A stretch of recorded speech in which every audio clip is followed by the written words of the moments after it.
Recognized for 60 minutes as the designee of the Majority Leader. Thank you, Madam Speaker. Madam Speaker, and still I rise, and I'm here for a special purpose, and I shall not deviate from the cause that has brought me to this podium tonight. But I do assure you, there are things that have been said that at an appropriate time I will respond to. Tonight I rise to call to the attention of this House H-Reg 1014,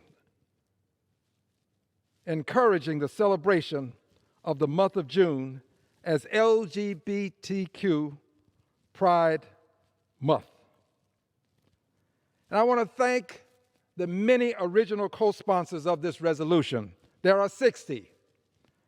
I'd like to thank the Human Rights Campaign for the work that it has done to help us construct this resolution. I'd like to thank the Center for Transgender Equality, the Equality Caucus, and Dignity Houston. I rise tonight because 51 years ago, the Stonewall riots in New York herald in the beginning of the end of a shameful period in our history. Because 51 years ago, Madam Speaker, in June 1969, police raided Stonewall Inn, a gay bar in Greenwich Village, New York, causing a civil uprising and clashes between the police and thousands of protesters. Those historic events catalyzed a generation of activists who birthed a civil rights movement for LGBTQ equality. I rise tonight because I am an ally of the LGBTQ plus community. I rise tonight because I didn't get here by myself. There were people of all stripes who made it possible for me to stand here in the House of Representatives. I rise tonight because 51 years ago, being gay, lesbian, bisexual, or transgender was illegal in most states in this country. Another way of putting it is this: it was illegal to be who you were in this country. 51 years ago, no federal or state laws existed to secure the rights of lesbian and gay people to live openly in a relationship with their partner. 51 years ago, no law precluded even the most overt discrimination on the basis of sexual orientation or gender identity.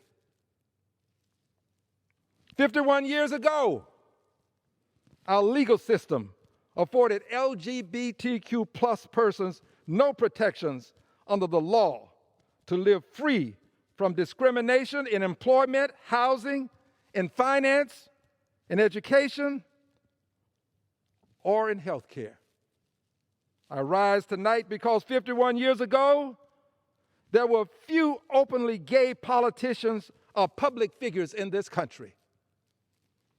And I'm honored to say that the Honorable Barney Frank, whom I served with in Congress, has been and continues to be a part of this resolution.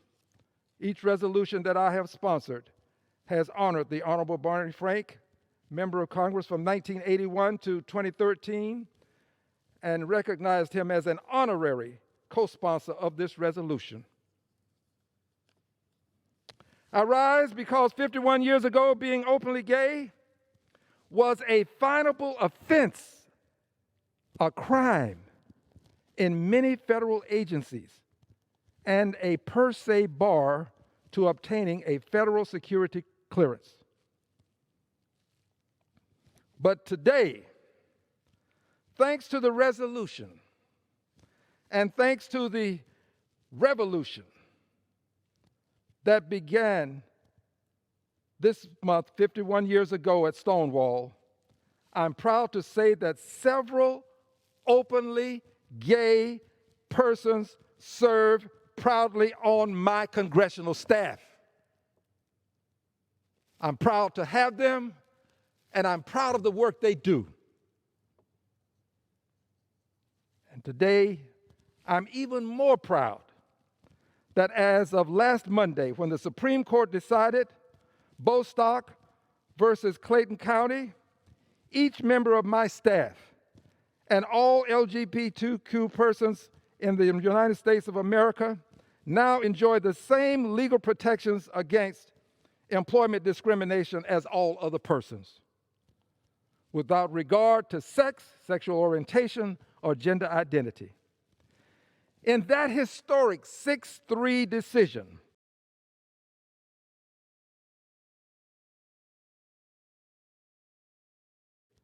the Bostock Court resoundingly affirmed that the prohibitions of Title VII bar all discrimination in employment on the basis of sex, including sexual orientation and gender identity.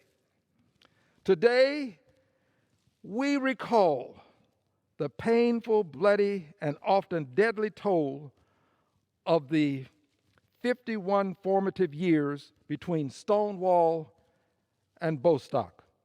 Today, we remember each LGBTQ plus victim of discrimination, violence, prejudice in the intervening years, 51 years I might add, who was shut out, subjugated, or even killed.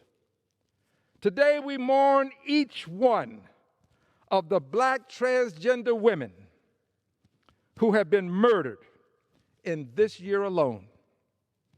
And today, with consideration of this Pride resolution, we continue the tradition that I began as an original sponsor of Congress's Pride Month resolution. I am proud of how far we have come as a nation in our struggle for full LGBTQ plus equality. And in this season of Pride, it is fitting to celebrate that remarkable hard-won progress. But today I also recognize that although we have come a long way in 51 years, we still have far to go. Today we must ensure that full inclusion for LGBTQ plus persons does not take another 51 years or even 51 weeks. It is now time that we must complete the march toward full legal equality for all persons without regard to sexual orientation or gender identity. So today I call upon the Senate to take up and pass the Equality Act H.R. 5 without further delay. I'm proud to be the original sponsor of this resolution. I'm grateful to all who have become original co-sponsors. It is not too late for persons to co-sponsor the resolution, and I would beg that persons would do so. So now, having finished my comments on the Pride Month resolution, I'd like to step over to the next microphone.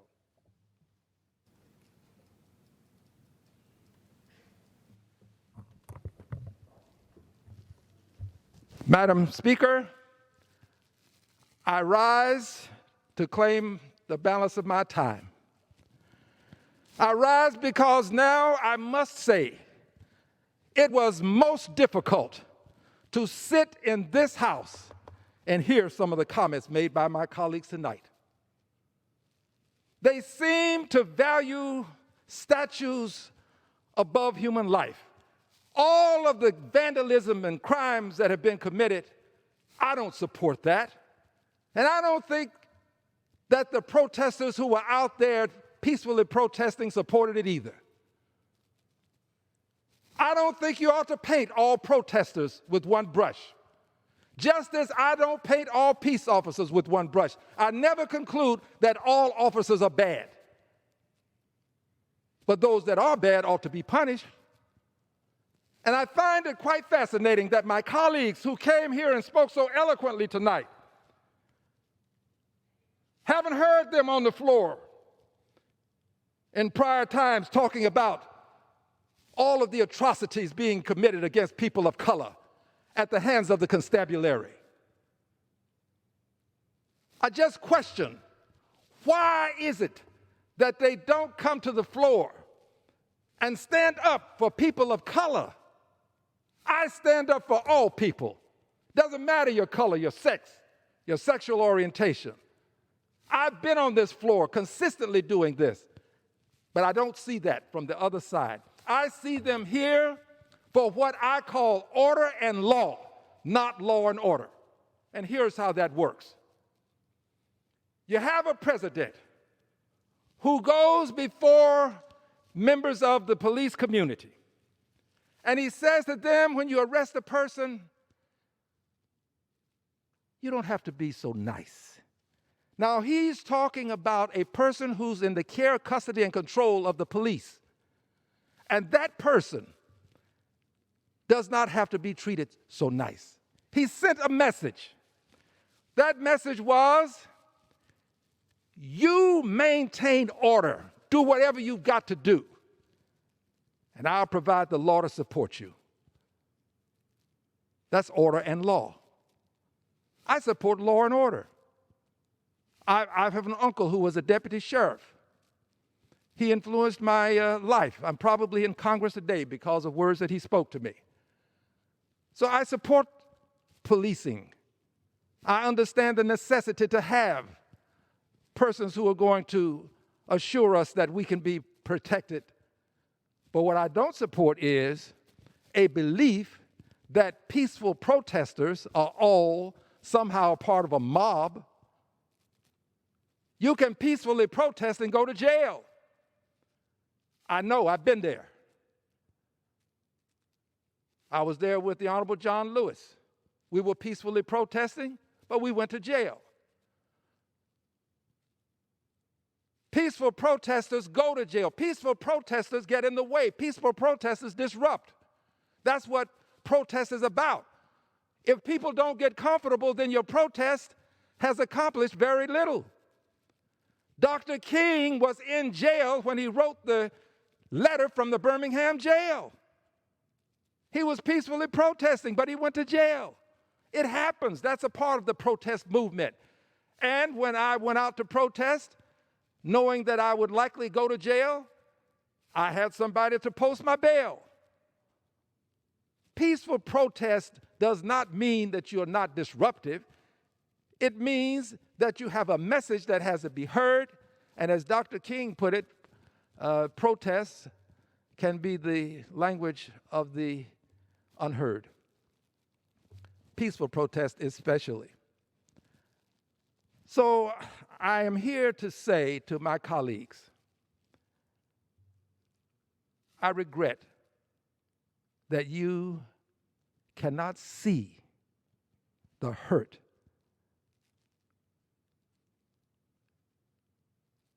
that is being felt by people of color